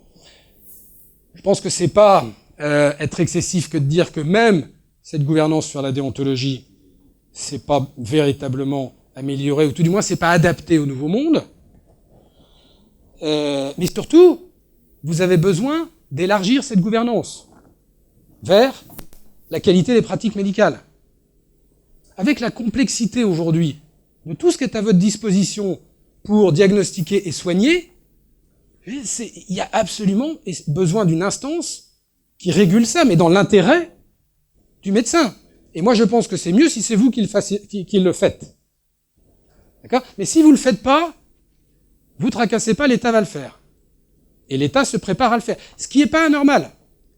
on peut pas aujourd'hui, encore une fois, laisser dans le monde d'aujourd'hui, sans une gouvernance crédible, je pense, chaque médecin travailler dans son coin. On a créé la Haute Autorité de Santé qui vous pond des guides de protocole tous les matins, que personne ne lit en tant que médecin, et je les comprends parce qu'en plus, on va résumer ça sur quelques pages, mais ils vous pondent 250 pages d'un truc, donc... mais il n'y a pas de maillon entre les deux. Et c'est pas des abrutis, la Haute Autorité de Santé. Ils sont pas forcément très pragmatiques, mais c'est des gens plutôt, en général, brillants. Bon, c'est pas, faut pas remettre en cause, faut pas croire que c'est un problème de gens. Mais sauf qu'ils pondent des trucs qui sont assez peu accessibles et surtout, dont on n'a pas organisé le système pour les faire descendre et de façon très concrète sur le terrain. Et donc ça, je pense, alors est-ce que c'est une nouvelle responsabilité du Conseil de l'Ordre? Est-ce que c'est une haute autorité médicale? Une fois qu'on en est là, on a déjà bien progressé. Mais ça me semble inévitable pour renforcer la médecine libérale aux yeux des autorités et surtout aux yeux de vos usagers. Bon, le troisième, c'est le défi financier. Alors là aussi, vous avez deux niveaux. Notre système de financement est arrivé complètement à bout de souffle. Je vous rappelle qu'il a été pensé en 45. On n'a rien changé. Entre l'assurance maladie obligatoire et l'assurance maladie complémentaire, sauf que l'assurance maladie complémentaire, donc aujourd'hui c'est généralisé, mais le principe de structuration du système de financement comme des sources de financement a quasiment pas ou très peu bougé. Donc c'est assez normal. Donc il faut le remettre sur des rails, je vais pas vous le dire là, mais peut-être une prochaine fois. Après ça, il y a un défi financier qui vous concerne en partie, qui est l'évolution des modes de paiement. Alors, évidemment que le paiement à l'acte est structurel pour vous, structurant. Il ne s'agit pas de le remettre en cause pour les soins que vous réalisiez avant. On va appeler pour les soins courants de généralistes ou les soins courants de spécialistes. C'est le meilleur moyen de vous payer. Si je suis moi le financeur, c'est le plus productif et ça me garantit que vous n'allez pas sélectionner les risques. Donc, à partir de là, ça me va très bien. Sauf que pour coordonner les parcours des patients chroniques, je peux pas vous payer à l'acte. C'est pas adapté pour ça. Bon.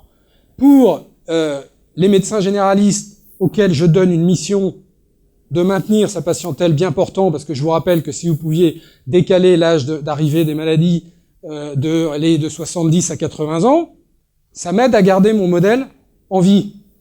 Donc il faut que je vous paye pour ça. Voilà.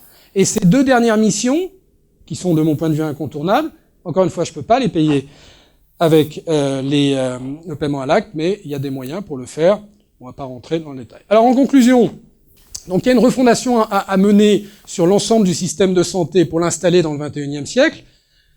Et là, vous n'êtes pas directement à la manœuvre, mais en tant que citoyen actif et responsable, vous avez une vraie action à mener, parce que là aussi, faut pas attendre que les politiques un jour se réveillent et sortent un système du XXIe siècle. Ça ne sera qu'une participation de la société civile à ce changement-là, ici comme dans d'autres domaines.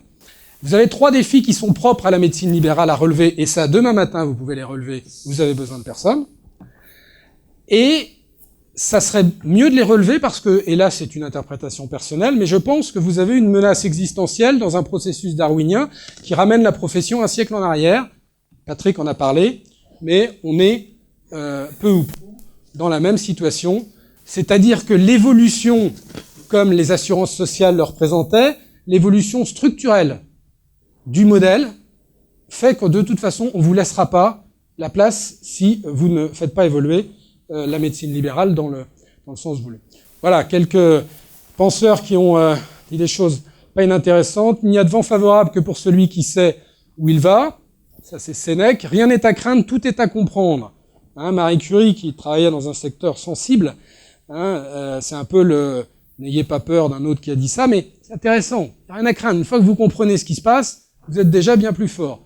Le chemin importe peu, la volonté d'arriver suffit à tout. Albert Camus. Voilà, merci. J'imagine que l'intervention de Frédéric Bizard appellera de votre part des remarques, ou en tout cas des commentaires. Et là où est la... Non, pas du tout. Et là où est la volonté, et là où est la volonté, le chemin. Voilà, exactement. Non, je crois que cette intervention de Frédéric Bizard montre son exigence intellectuelle.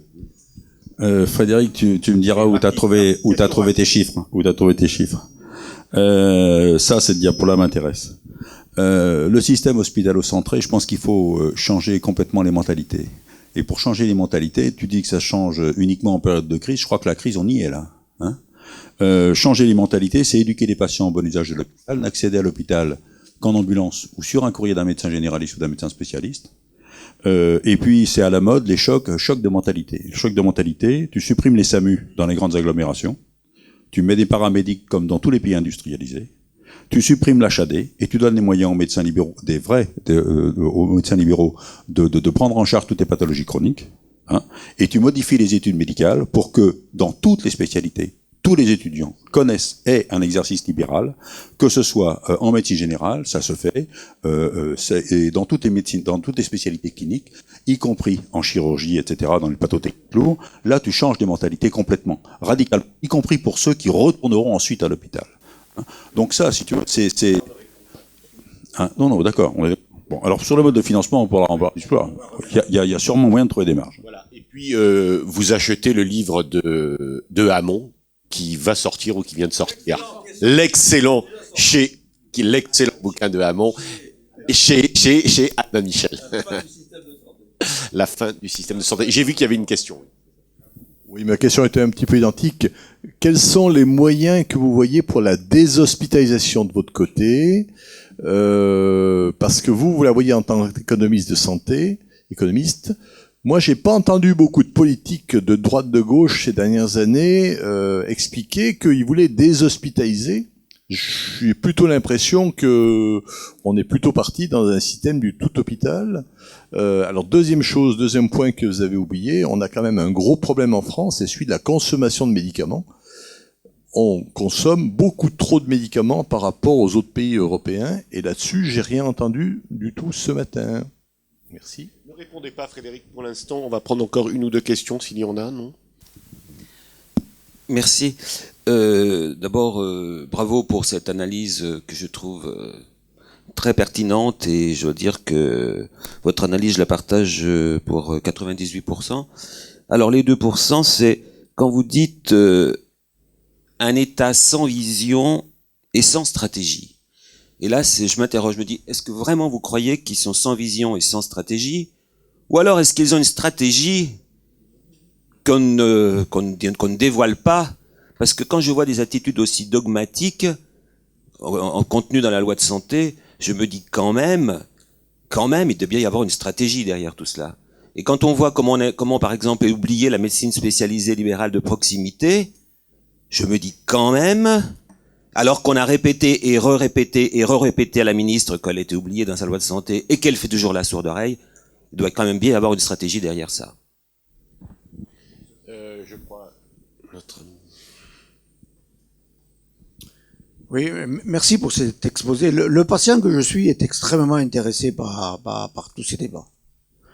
Et je les partage totalement. Et je pense très sincèrement que la médecine libérale a besoin aujourd'hui de ne plus se crisper sur elle-même, mais aussi à réfléchir aux autres acteurs du système de santé, et avec les autres acteurs du système de santé. Et vous l'avez bien dit, notamment sur les pathologies chroniques, ces acteurs-là ont besoin d'être accompagnés, d'être éduqués, de avoir aussi leur propre expertise profane pour pouvoir véritablement être des acteurs du système de santé. Me semblerait-il intéressant que, en dehors des événements aujourd'hui, on ait vraiment cette réflexion de fond. Ce système-là, nous devons nous le sauver ensemble, si nous voulons continuer à pouvoir être gagnant-gagnant et avoir aussi une bonne coordination des soins. Dernière question, pas de question, donc vous allez terminer. Probablement quand même, notamment, je voulais vous entendre, et puis Pascal vous également challengera probablement, mais sur la prévention, vous allez assez rapidement, est-ce que vous ne reconnaîtriez pas une responsabilité partagée entre tous les acteurs, et peut-être d'ailleurs même les médecins libéraux, sur l'insuffisance dans laquelle nous nous trouvons, et de ne pas simplement la reporter sur l'État. Ce sera ma question, et peut-être Pascal va faire un commentaire, vous poser une question, et on fera peut-être un commentaire avant votre réponse. Non, pas de... Eh bien, Pascal est privé de questions. Merci. Sur la dernière, je crois que vous n'avez pas entendu utiliser le micro. Le micro ne fonctionne pas. Tenez, je vais vous laisser le mien. Voilà. Vous m'avez pas entendu, j'ai pas utilisé, je pense, le mot prévention, parce que je l'utilise plus tant il a été galvaudé. La logique que j'ai essayé de vous expliquer, parce que ce que j'ai essayé de vous expliquer ce matin, c'est de vous donner un sens sur ce qui arrive et sur vers quoi on devrait aller. Parce que avant de dire faut couper là, faut couper là, faut couper là, derrière ça il y a des hommes et des femmes, et il vaut mieux leur expliquer d'abord qu'ils vont pas être les seuls, si jamais, parce qu'il y aura toujours des perdants et des gagnants dans un truc, mais de donner un sens général et une direction vers là où on va si on veut emmener un maximum de gens. On n'emmènera jamais tout le monde, mais enfin il faut en amener une majorité. Bon, donc c'est sur ce sens-là. Mais je vais revenir sur les différents postes qu'on a cités. Mais donc oui, j'ai pas été dans le détail de savoir ce qu'il faut couper. Mais avant de savoir, puisqu'on reproche suffisamment aux autres d'avoir une gestion comptable, n'ayons pas nous-mêmes la gestion comptable de dire pour résoudre la déficit de l'assurance maladie, suffit de baisser de 5 milliards les dépenses de médicaments. Et ça marche pas comme ça un système. Un système, ça a sa dynamique propre. D'accord ? Bon, donc juste pour poser ça. Alors. Sur la prévention, c'est pourquoi est-ce qu'il faut essayer de maintenir les gens en bonne santé, ou tout du moins de faire basculer la gestion, ce qu'on appelle toujours du risque, parce que c'est un risque, la maladie, comme la retraite est un risque en termes de paupérisation, ou que le chômage est un risque, c'est qu'on passe d'un risque court à un risque long, puisque ce sont des risques maintenant avec lesquels on va vivre pendant des années. Et si je veux un système efficace, je suis obligé de faire basculer, on va dire, le centre du système de l'opérateur, qui était l'opérateur hospitalier, vers l'individu. Si je veux créer un système qui tende vers un idéal égalitaire, où tout le monde a les mêmes moyens d'optimiser son capital santé. Parce que je vais vivre pendant des années avec ce risque-là, et que vous avez compris que, certes, j'ai des innovations qui me permettent d'être mieux traité, mais je vivrai d'autant mieux et d'autant en bonne santé si véritablement j'utilise tout ce qui est à ma disposition pour optimiser ce capital santé. D'accord ? Donc c'est oui que c'est pas qu'une affaire de prévention et de prendre de faire son footing le matin. C'est tout un système qu'il faut basculer sur l'individu. D'accord ? Donc ce qui change, c'est exactement pareil pour les retraites. Faire croire que l'État va continuer à payer 98% des retraites des assurés est une contre-vérité profonde.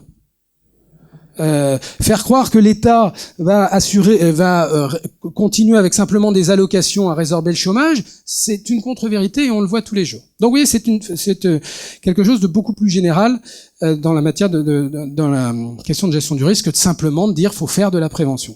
Bon. Il n'en reste pas moins que vous condamnez quand même les systèmes très libéraux, comme le système américain. J'ai pas de Non, mais d'abord, attention, parce que il n'y a pas un système de santé aux États-Unis, il y en a 200. Donc, faut faire attention avec ces HMO et tout. Ce que je condamne, c'est les réseaux de soins conventionnés, en particulier en France, tout simplement parce que c'est des poisons liberticides et inégalitaires. C'est tout, c'est juste un fait. Il suffit d'avoir vécu un peu là où il y en a, c'est-à-dire aux États-Unis. Pour le fait, tous les pays les ont refusés à cause de ça, y compris ceux qui sont financés par les financeurs privés, comme la Suisse. Bon, mais ça, on pourrait y passer un peu de temps. C'est le prochain sujet chaud, après la loi de santé, des réseaux de soins conventionnés, mais je vais sortir quelques rapports là-dessus un peu, mais il va falloir s'occuper de ça parce que là, le danger est imminent. Il faut les interdire pour tous les professionnels de santé. Ça n'a pas d'optimisation économique. C'est un creuset aux inégalités sociales, puisque c'est la médecine du portefeuille. Puisque si je suis aisé, riche, je me fous de savoir, j'ai toujours ma liberté de choix de mon professionnel de santé, puisque de toute façon, je me fous de savoir quel type de contrat j'ai. Par contre, si j'arrive pas à boucler mes fins de mois, il est évident que si je suis remboursé 25% de moins chez l'ophtalmo ou l'opticien du coin, ben je vais aller en chercher un. Je sais pas où ils sont, parce qu'en plus les assureurs se préoccupent pas d'informer là-dessus. Mais voilà, donc j'ai une vraie inégalité. Et comme la médecine low cost, ça peut pas être la même qualité qu'une médecine normalement tarifée, vous avez aussi une différence de qualité des soins. C'est inévitable. Mais on a le modèle américain c'est pas une interprétation théorique. Le modèle américain, ça a tellement dégradé la qualité de soins, puisque en fait, on avait et pourtant le système assurantiel américain est beaucoup plus régulé qu'en France. La FIFA, à côté de notre modèle d'assureur privé, c'est des petits joueurs. Personne ne les régule. 35 milliards, ils font ce qu'ils veulent. C'est quand même quelque chose. Comme ça ne choque personne. Mais vous avez l'ACPR qui s'occupe des ratios prudentiels, mais les assureurs privés en France font absolument ce qu'ils veulent. Y compris sur les lois, parce qu'on a fait un certain nombre de lois pour éviter la sélection des risques, mais qu'elles contournent sans aucune difficulté. Donc il y a quand même un vrai sujet. Un système assurantiel privé, c'est très complexe, de façon générale. Frédéric, sur la déhospitalisation, là... Attends, je finis juste un truc, et c'est parce que c'est quand même un sujet important, mais on aura l'occasion d'en revenir. Il faut savoir que c'est très complexe, et moi j'ai des collègues qui disent « supprimons-le ». C'est une façon de faire, sauf qu'il faut trouver l'argent public pour remplacer, et clairement, ce que je vous ai dit tout à l'heure, c'est que c'était pas ça. Mais le seul moyen pour conserver, puisque si je critique le système, je suis pour conserver de façon réaliste la présence de ces assureurs, mais c'est véritablement de mettre une autorité de régulation et de contrôle digne de ce nom. Vous n'avez pas d'autre moyen de le faire. Comment une agence de... Alors non mais 35 milliards, un secteur de 35 milliards, il a les moyens de se payer une agence de régulation et de contrôle. Oui. Tu prends mais c'est le seul moyen. Je ne partage pas du tout ce qui est en train d'être dit là-dessus, pas du tout. Mais ah non, je vous laisse finir. Non, mais oui, bah, je ne demande pas de le partager. Pas Mais en tout cas, ce qu'on voit, c'est que l'État, aujourd'hui, quand même de notre financement de santé, où vous savez qu'il n'y a pas un usager qui est mieux protégé, enfin, pas mieux protégé, plus protégé sur le plan assurantiel par rapport à la santé qu'en France. Vous avez l'assurance maladie plus l'assurance complémentaire. On devrait se dire, c'est absolument extraordinaire. Sauf qu'on est le pays, par rapport aux pays comparables, pour lequel vous avez des renoncements aux soins qui se multiplient. Donc, c'est bien que cette protection est de mauvaise qualité. Bon. Or, c'est pas... Oui, non, mais attendez. Et soins dentaires... Bon. Et soins dentaires et soins ophtalmo. Alors, Pascal, non mais je sais que ça remue toujours on relance quelques... le débat ou on l'arrête? Alors, la déshospitalisation, ça, c'est un sujet qui est pas si compliqué que ça. Quand vous coordonnez, quand vous structurez les parcours de soins des patients chroniques, vous mettez en place un système qui sort progressivement les patients de l'hôpital. Puisque mes centres de coordination, ça peut être un hôpital, ça peut être une clinique dans certains cas, mais globalement, c'est quand même pas un hôpital et pas une clinique. Donc je fais en sorte que mes 100 milliards dans lesquels j'ai pas mal d'hospitalisation, j'ai la part hospitalière qui diminue. Donc ça va pas se faire d'un trait de plume. Ensuite, il y a eu un rapport qui a été fait par Valencien, je crois en 2006. C'est un excellent rapport dans lequel il y a à peu près tout pour savoir quels critères j'utilise pour fermer tel ou tel hôpital. Les deux éléments structurants dans notre organisation de soins, c'est la médecine libérale et le CHU. Tout le reste sont des avatars de ces deux modèles. C'est pas une critique, c'est pas ça, mais les deux éléments structurants qu'il faut réinventer, qui sont spécifiques et qui font qui tiennent notre organisation des soins, c'est ces deux modèles-là. Bon, donc on pourrait faire, j'ai fait pas de la FHF ou pas de la CHU, on peut faire cette conf-là pour le CHU. Le reste, faut rationaliser. Les centres hospitaliers généraux, il y en a que c'est à voir en fonction des critères donc d'utilisation des capacités. On sait que quand vous avez 50% d'utilisation des capacités, c'est d'abord sur un plan de la sécurité dangereux et en plus c'est pas optimisé. Vous savez qu'il y a des centaines de centres hospitaliers généraux qui ne vivent que grâce à des médecins mercenaires ou des médecins étrangers. C'est moi qui le dis, c'était dans le rapport Véran. Bon. Est-ce qu'il est normal que ces médecins, que ces hôpitaux continuent à exister? Non. Donc, Frédéric, commentaire là, parce que sinon on est parti, on a un déjeuner dans un peu de temps. Un commentaire et après vous répondez. Un commentaire de Pascal. Oui. Et après il faudra répondre sur les médicaments quand même. Enfin, deux remarques rapides, vraiment brèves. Bon, sur les complémentaires, ce sont des co-payeurs. Ils sont pas livrés eux-mêmes, Frédéric. Regardez la réglementation, ils sont mis sous tutelle étatisée.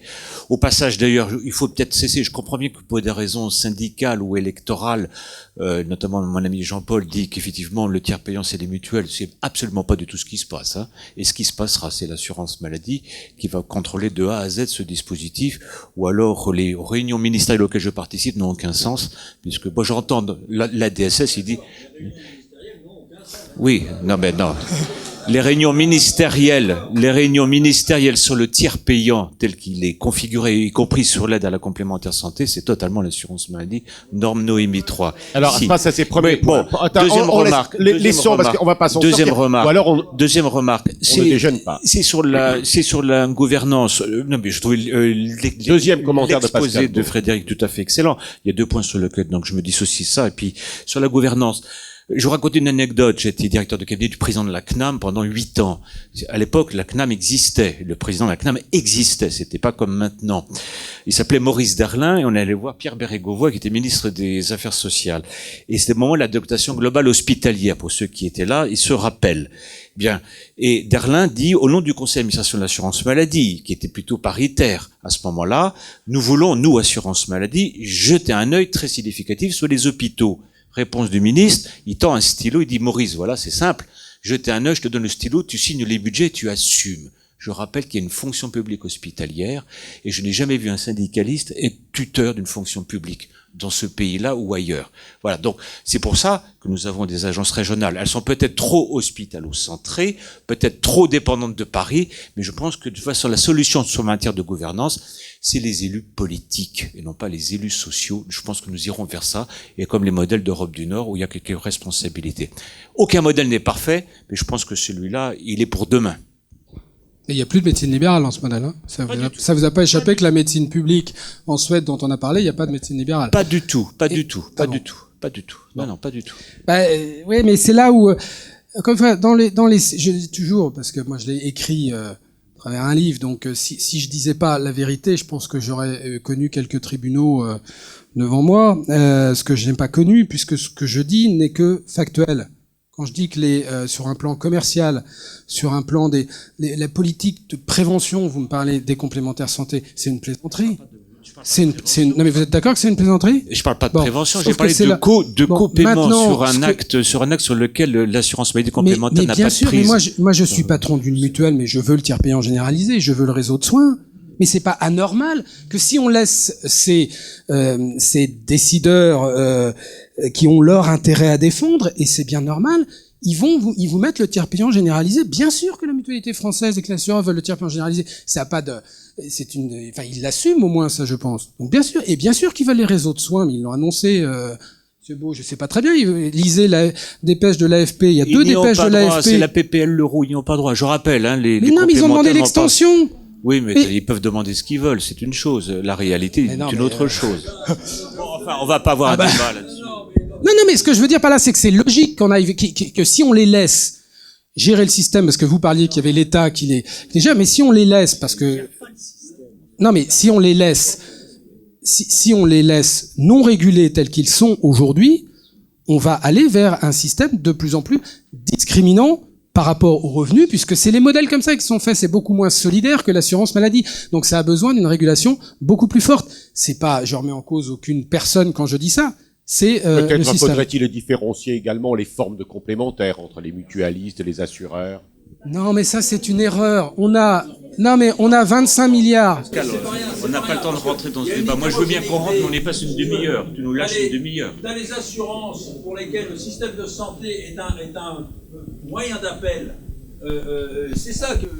Ce que j'ai découvert avec l'UNOCAM, c'est que tu as une hétérogénéité des mutuelles et des complémentaires. Tu as les assurances où vraiment la santé n'est juste qu'un produit d'appel pour vendre tout le reste. Hein, et donc ces gens-là, ils sont prêts à rembourser n'importe quoi, etc.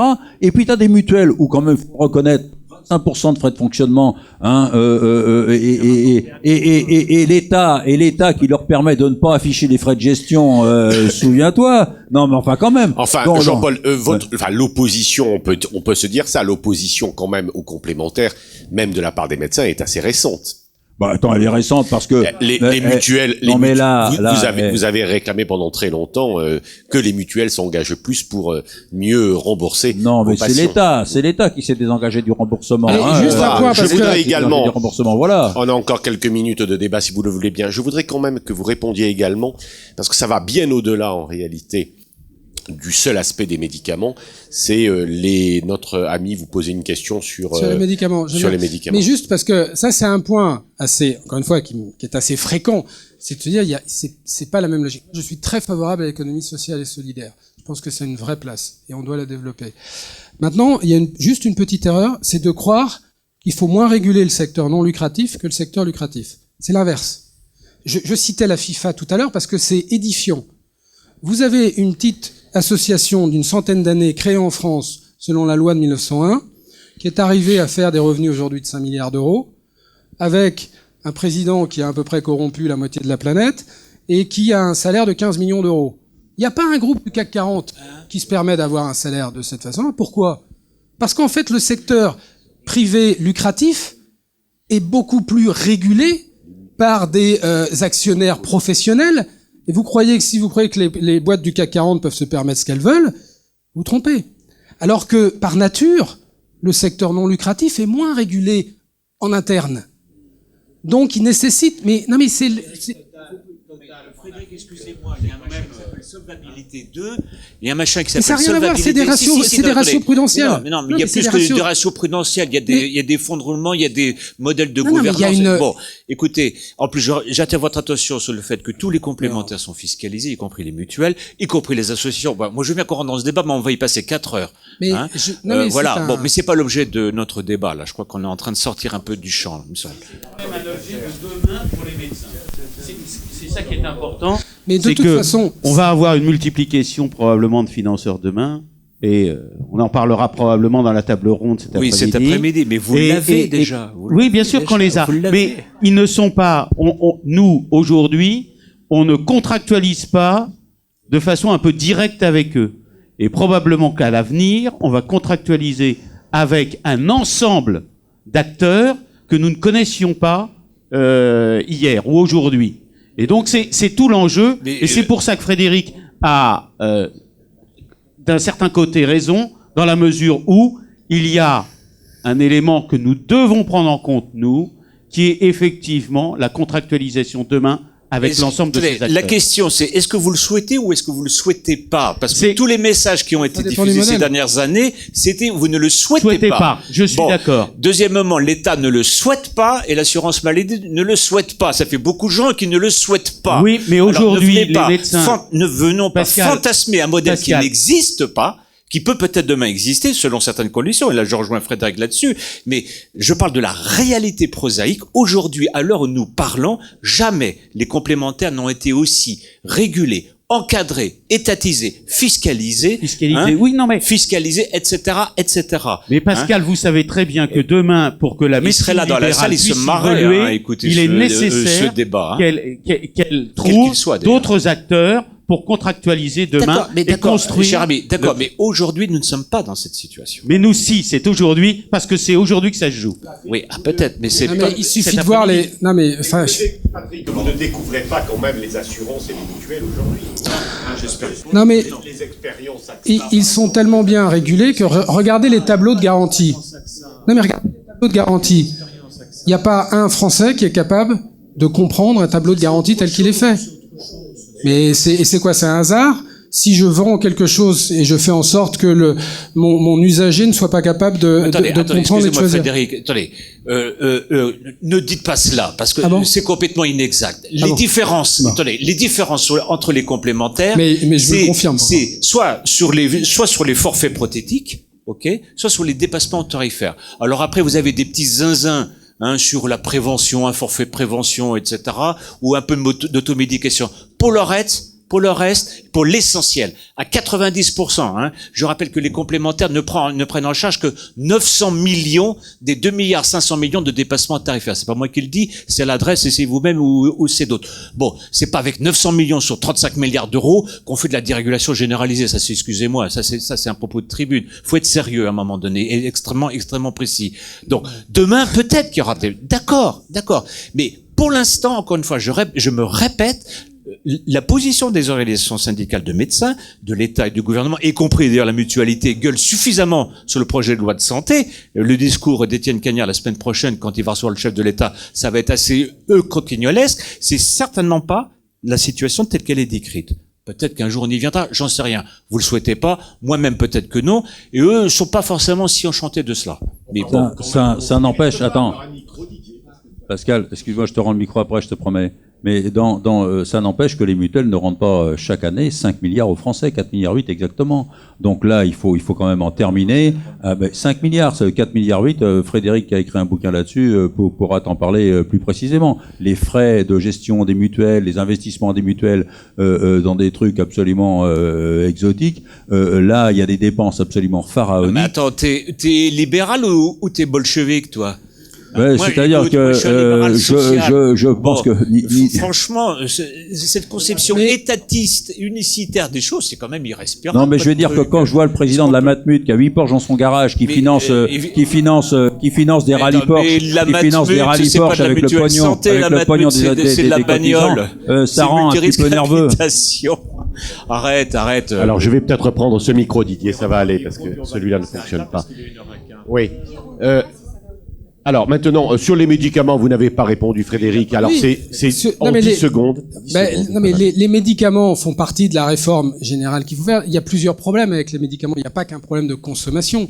Il y a d'abord un problème, là aussi, de gouvernance, une espèce de boîte noire où l'État décide, je dirais, en direct sur des critères qui sont certes définis, mais enfin il existe toujours ce lien entre le pouvoir politique et la mise sur le marché et l'établissement des prix des produits de santé, qui me semble être quand même pas véritablement une bonne chose. Ensuite, vous avez en France un vrai problème, et là, vous savez qu'on vous met très souvent, je lis des choses qui mettent quand même les médecins assez au devant de la scène en termes de responsabilité de la surconsommation du médicament. Donc, il faut juste faire attention. Pour une raison qui est factuelle, c'est qu'on a beaucoup moins de génériques en France que dans les autres pays. Bon, et on sait qu'il y a un vrai débat qu'il n'y a pas dans tous les pays par rapport à ça. Ensuite, on a un vrai sujet par rapport au système de financement que M. Beau trouve efficace et que moi je ne trouve pas efficace, mais aussi dans sa structure. Parce que je suis à peu près le seul économiste à défendre la présence des assureurs privés et des mutuelles privées sur le long terme dans le système. Donc ça me fait toujours sourire quand j'ai l'impression d'être celui qui veut le détruire. Il n'y en a pas un autre qui dit il faut conserver durablement les choses. Moi je dis simplement il faut changer le système de financement et leur donner un autre rôle et mieux les réguler. C'est tout. Mais on verra après, je pense que le système va vers une autodestruction. Donc ce qu'il faut, c'est une gestion dynamique des paniers de soins. Il est évident qu'on a beaucoup trop de médicaments qui ne devraient pas être remboursés et qu'ils le sont, parce qu'on n'a pas un système de gestion dynamique des paniers de soins. C'est vrai pour les médicaments, mais c'est vrai pour un certain nombre de services. Donc il faut mettre en place, sur des études médico-économiques, mais pas que ça, une remise à jour beaucoup plus régulière et performante du panier de médicaments. Et pour la suite, vous achetez le bouquin de Frédéric Bizard, que l'on applaudit encore. Dites-moi, Frédéric, malgré tout, le spécialiste de sciences politiques que vous êtes, puisque à Sciences Po, vous êtes un enseignant à Sciences Po, attaquer les politiques, certes, et reconnaissez, et ce sera peut-être le dernier mot, que les politiques sont en général le reflet de leurs électeurs, non ? Non, je pense qu'on a un système politique qui, lui aussi, est devenu en bout de course. C'est-à-dire qu'on le voit bien qu'il n'y a pas quand vous regardez les candidats potentiels pour 2017, on peut penser qu'il n'y a pas quand même une régénérescence du personnel politique au plus haut niveau suffisant. Bon. Donc ça explique tout. Voilà. Donc on a un système politique qui est usé, sur lequel il faut repenser. Et c'est là-dessus où j'ai pas de solution. Alors que dans les organisations syndicales, ça change beaucoup. Nous sommes très heureux de vous revoir tous. Bon appétit.